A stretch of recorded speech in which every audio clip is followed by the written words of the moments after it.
galera, bom dia, boa tarde, boa noite, professor Rafael aqui, e no vídeo de hoje eu vou te responder uma pergunta que você deve estar se fazendo o tempo todo, agora que faltam apenas 4 meses e alguns dias para o Enem.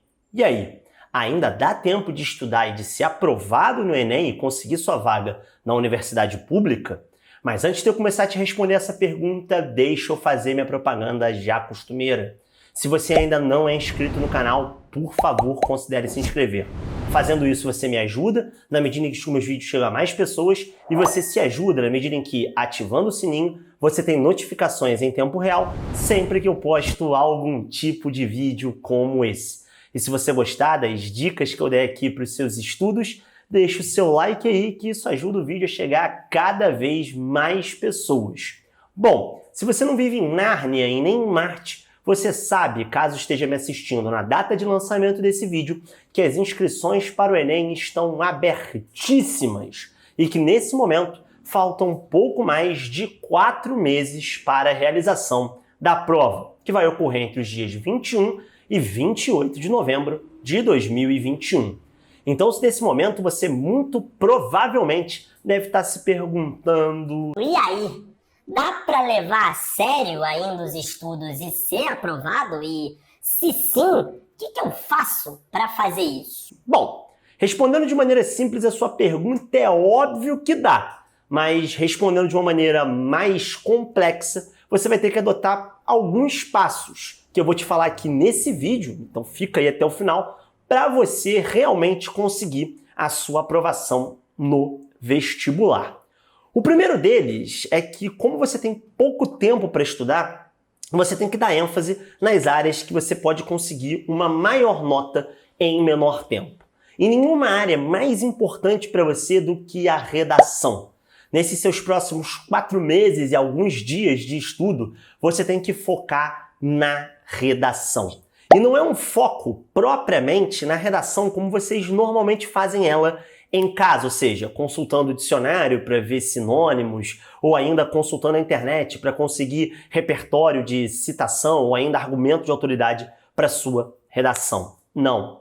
Você vai ter que fazer essa redação como você faz a redação no Enem. Você vai ter que simular as condições que você encontra dentro do Enem para fazer a redação. Isso porque você vai começar a ter uma ideia, quando você pegar essa redação corrigida, de quais são as deficiências em cada uma das 5 competências. Então, na prática, o que você tem que fazer é começar a ter um estudo mais dirigido dentro da redação. Não se esqueça de fazer redações semanais, se possível até mais de uma, para que você consiga obter um aproveitamento cada vez maior e, quem sabe aí, cruzar a barreira dos 900 pontos dentro da redação. Se você precisar de sugestões de temas que não sejam aqueles do próprio Enem, que você já esgotou, clica aqui em cima do card e veja meu vídeo sobre 10 temas inéditos para você treinar a sua redação para o Enem. São temas muito bons que não só têm chance de cair dentro do Enem, mas, sobretudo, que podem fazer você treinar o estilo dissertativo argumentativo. Para além disso, obviamente, agora que você tem pouco mais de 16 semanas para estudar para o Enem, você não pode estudar todos os temas de um cronograma normal, que normalmente tem 28 ou 30 semanas. Nesse momento, agora que você tem metade do tempo de um cronograma normal, você vai ter que estabelecer prioridades. E é nesse momento que você vai ter que cortar tudo aquilo que quase nunca cai dentro do Enem. Nesse momento você deve estar me perguntando, bom, mas e se essas questões caírem, o que eu faço? Você não faz nada, não tem problema nenhum. Se você errar esse tipo de questão, não tem problema, porque dentro da regra do TRI, um tema que quase nunca cai, quase sempre é um tema difícil, que, portanto, vale muito poucos pontos. Nesse sentido, então, você tem que se concentrar em acertar as questões que são fáceis e médias e que valem muito dentro do TRI e que, logicamente, são questões de temas que caem o tempo todo. Nessas 15, 16 semanas, você vai pegar um cronograma normal, como o meu, que está aqui na descrição. Você pode baixar, ele é gratuito, você não paga nada para baixar ele. E você vai ver dentro de cada disciplina qual matéria cai mais e qual matéria cai menos. As que caem mais, você vai focar enormemente. As que caem menos, você vai ignorar e, se der tempo no futuro, você vai lá e dá uma olhadinha nessas matérias. Se você quiser saber como é que você faz isso dentro das ciências humanas, eu tenho uma dica bônus para você. Estão abertas as matrículas para o meu curso, o Plano do Gabarito, que é um curso sobre o que e como estudar para a prova de Ciências Humanas do Enem. Nesse curso eu te dou todas as técnicas que você precisa para passar de 40 acertos na prova de Ciências Humanas e garantir aquele seu notão que vai te levar para dentro da universidade. Esse curso é um dos cursos mais baratos do mercado, ele está com preço super promocional e ele é o caminho certo para você entrar dentro da universidade. Então confere aqui, é o primeiro link da descrição, você não vai se arrepender. Um outro ponto importante também agora, dessa sua reta final, desse seu estudo de 4 meses, vai ser fazer simulados periodicamente. Eu recomendo que você faça simulados toda semana. Vai lá, pega uma prova antiga do Enem, lembrando sempre de 2012 para frente, que são as provas que utilizam esse modelo de prova atual, e você senta e faz simulando as condições dentro do Enem. Ou seja, faz lá com o tempo que você vai ter para fazer a prova e sem nenhum tipo de consulta. Esses simulados, eles te ajudam a você masterizar as suas técnicas de prova e também a você ver quais pontos dentro da matéria, sobretudo das matérias que mais caem, você está acertando e quais pontos você está errando. Então, em certo sentido, fazer simulados, sejam eles inéditos ou provas antigas do Enem, é uma coisa muito importante. Mas mais importante do que simplesmente ficar fazendo simulado e só ficar ali corrigindo e vendo quantos acertos você tem, quase como se fosse uma competição para aumentar o número de acertos, é você corrigir esses simulados de uma maneira crítica. A correção desses simulados vai te indicar se o seu estudo está funcionando ou se ele não está funcionando. Você tem que ver dentro desses simulados quais matérias você está errando.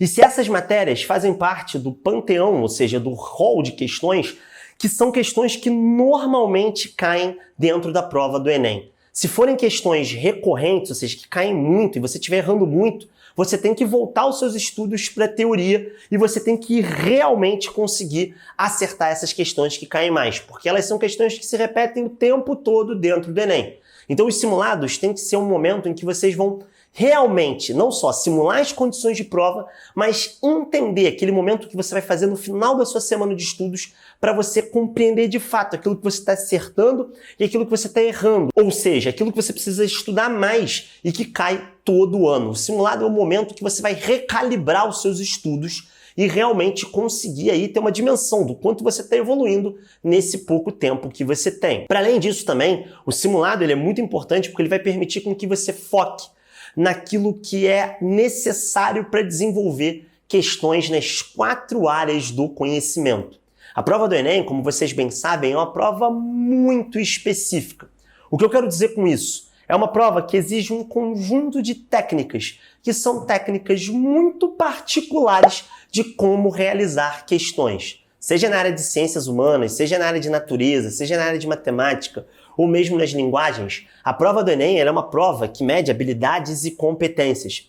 Essas habilidades e competências podem ser resumidas nas técnicas que você precisa para resolver a prova.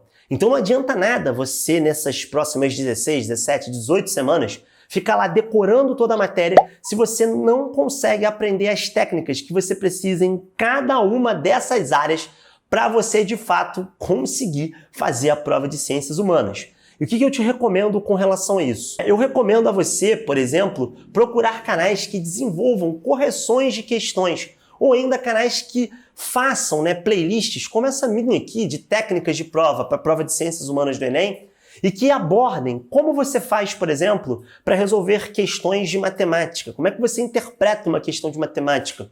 Como é que você faz para saber quais fórmulas são importantes e quais não são na prova de física? Quais são as equações de química que você precisa saber e como é que você identifica elas a partir do texto base? Isso aí é fundamental ir sabendo para a prova. E é uma coisa que você só vai aprender de fato vendo vídeos aí na internet e colocando isso em prática dentro dos simulados. Então, galera, é muito importante que vocês realmente masterizem, ou seja, dominem todas as técnicas de prova dentro não só das ciências humanas, e isso meu curso lá, o Plano do Gabarito, ensina para vocês, mas também dentro de natureza, de linguagens e também da matemática. Então, obviamente, respondendo a pergunta inicial que deu origem a esse vídeo, e aí?